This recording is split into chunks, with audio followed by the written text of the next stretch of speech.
দেখেন আমি যেই কাজটা করছি আপনাকে ই সিরিয়ালে ভিডিও বানাচ্ছি, এই ই এখন ইতে বানাইতে গিয়ে আমি তাহলে ই সিরিয়ালে এ বি সি ডি এইভাবে বানিয়েছি বা এই সিরিয়ালগুলি শেষ করেছি। এখন এই ইমটা হলো প্রিফিক্স, এই ইমটা হলো প্রিফিক্স, এই ইমটা হলো প্রিফিক্স, এই ইমটা হলো প্রিফিক্স, এই ইমটা হলো প্রিফিক্স।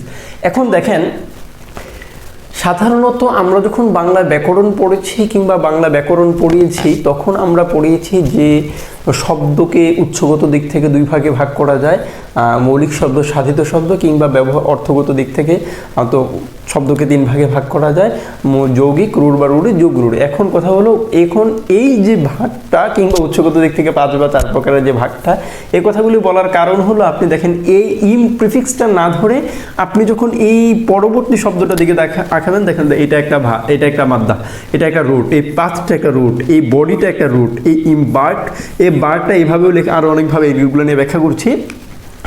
অর্থাৎ অনেক সময় এমন হয়, আমরা নবম দশম শ্রেণীর ব্যাকরণ বই এমনটাও পড়েছি, উপসর্গের কাজ হলো যে আপনাকে মূলত শব্দের অর্থের সংকোচন কিংবা বিয়োজন কিংবা অর্থের প্রসারণ এই বিভিন্ন জায়গায় কাজ করবে। কিংবা ইংরেজিতে আপনি এমনও আর্টিকেল পাবেন যেখানে আলোচনায় আনা হয়েছে দ্য পাওয়ার অফ অ্যাফিক্সেশন। অর্থাৎ অ্যাফিক্সেশন মানে কি?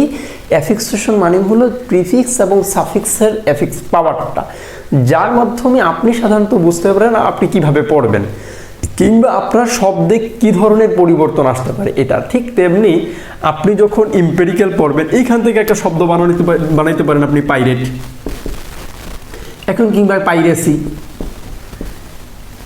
এখন আপনি চিন্তা করে দেখেন এই পীর এই রুটটা নিয়ে মূলত আমরা ভিডিও বানাবো। তার মানে আপনাকে আমি এই পাইরেট ধরে আগাইলে, আপনি ইমপ্যাথি ধরে যদি আগাই তখন আমি এই ইমপ্যাথির এই প্যাথি থেকে আমি ভিডিওতে বলতে পারি প্যাথোলজি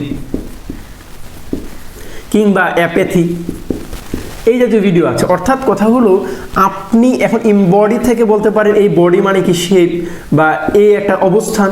ঠিক তেমনি বার্কটাকে এইভাবেও লেখা যায় বার্ক, কিংবা আরেকভাবে লেখা যায় যেখানে নৌকা, ইমবসুর। অর্থাৎ আমি এখানে আপনাকে বলতে চাচ্ছি এই ইম প্রিফিক্সটা কোনো অর্থ না দিয়ে আপনাকে কাজ করাইতে পারে, তাহলে ইম্পেরিক্যাল, ইমপ্যাথি, ইমবডিমেন্ট কিংবা ইমবার্ক। অর্থাৎ আপনি এই জায়গাটা ধরে আগাবেন, ইমের পরবর্তী জায়গাটা ধরে যদি আগান, এই ইমের পরবর্তী জায়গাটা ধরে যদি আগান, তাহলে আপনি ইজিলি অর্থ করতে পারবেন। এখন আমি মূলত আপনাকে এই পির নিয়ে আলাদা ভিডিও হবে, এখানে মূলত আমি পাইরেট কিংবা পাইরেসি নিয়ে কথা বলবো, যেখানে ইম্পেরিক্যাল অর্থটা মূলত অভিজ্ঞতা লব্ধ কিংবা এমন কিছু অর্থ দিবে।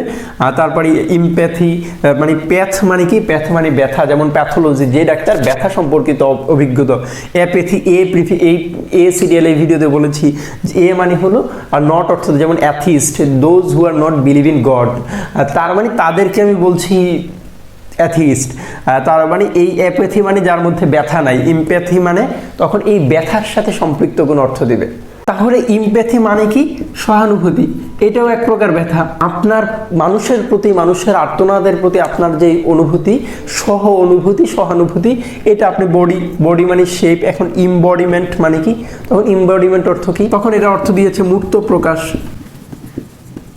ঠিক আছে, আপনি এইভাবে ধরে আগান। বার্ক মানে সাধারণত নৌকা।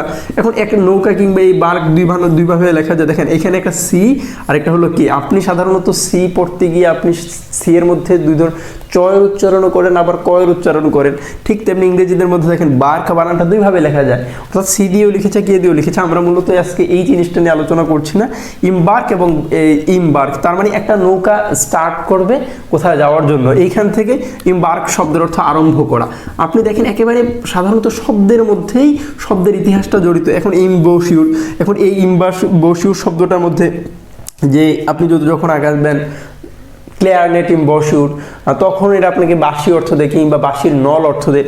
আপনি ইমবসিউর লেখে যখন গুগলে সার্চ দেবেন তখন ইমবসিউরের ব্যাখ্যাটা আপনি পেয়ে যাবেন। অর্থাৎ আপনি ধরে আগান। দেখেন এই প্রিফিক্সটা কোনো কাজেই লাগে না, কিংবা কাজ আপনি পরবর্তী মানে রুট ধরে যখন আপনি পড়াশোনা শুরু করবেন তখন আপনি শব্দের অর্থ বের করে নিয়ে আসতে পারতেছেন। Thank you for watching.